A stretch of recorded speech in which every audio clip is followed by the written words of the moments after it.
Pada hari yang lain, seorang bapak yang kami kenal sebagai Bapak Seman, bukan nama sebenarnya, datang ke klinik saya dan memberitahukan suatu berita sedih tentang kesehatannya. Dia telah pergi ke rumah sakit di Sintang, yang jaraknya sangat jauh dari rumahnya. Karena pada waktu itu belum ada jalan raya. Dia menempuh perjalanan yang tidak mudah.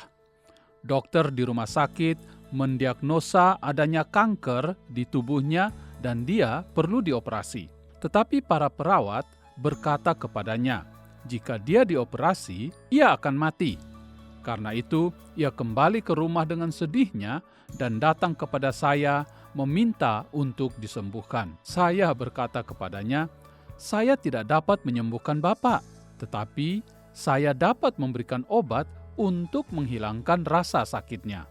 Bapak Seman datang dari desa mayoritas Kristen, tetapi Injil tidak sepenuhnya diajarkan di sana. Saya menceritakan kepadanya tentang Yesus dan keselamatan yang Dia tawarkan kepada kita orang-orang berdosa. Setelah itu, ia mengatakan bahwa ia mau menerima Yesus sebagai juru selamat pribadinya.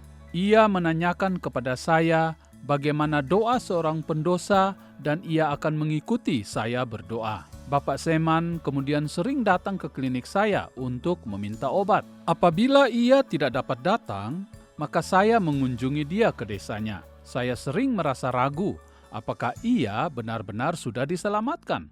Karena ia hanya memiliki sedikit kesempatan untuk belajar mengenai Tuhan dan sedikit sekali mengetahui tentang isi Alkitab. Saya selalu berdoa dan membagikan firman kepadanya setiap kali kami bertemu. Namun saya masih memiliki keraguan tentang kepastian keselamatannya. Suatu hari, seorang laki-laki datang kepada saya dari desanya dan berkata, "Nona, Bapak Seman telah meninggal dunia. Ia meminta istrinya untuk mengambilkan kaos dan celana yang bersih untuk dia kenakan terakhir kali dalam hidupnya. Untuk Anda ketahui, hari itu pertama kalinya ia dapat berbaring dalam waktu yang lama. Biasanya ia harus duduk karena kanker di tubuhnya membuat tidak nyaman berbaring. Dia juga meminta pemimpin spiritual di desa mereka untuk datang mengunjunginya untuk memberikan ritual terakhir. Kemudian ia meninggal. Laki-laki yang memberitahukan kepada saya tentang kematian Bapak Seman rupanya menangkap tanda kesedihan di wajah saya. Dia pasti sudah tahu dia akan meninggal dunia dan dia meninggal sungguh dalam damai ketika berbaring. Kami belum pernah melihat seseorang meninggal dunia dalam damai seperti dia selama ini. Demikian laki-laki tersebut melanjutkan ceritanya untuk menguatkan saya. Dari cerita ini, saya akhirnya mengetahui bahwa telah terjadi sebuah transaksi yang sangat indah dengan Tuhan. Sederhana tetapi sempurna.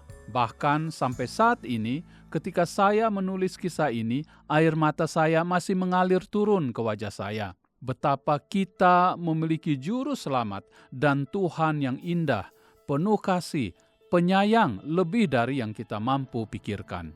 Tidak berapa lama sebelum saya meninggalkan desa itu, saya bersama beberapa orang lokal telah selesai menerjemahkan 9 kitab dalam Perjanjian Baru. Saya sangat bersyukur kepada Tuhan atas waktu yang bertahun-tahun saya lalui di Kalimantan. Dalam kurun waktu panjang itu, saya belajar banyak tentang cara Tuhan bekerja dan percaya bahwa orang-orang lokal di Kalimantan juga telah terpilih untuk mengikuti Yesus.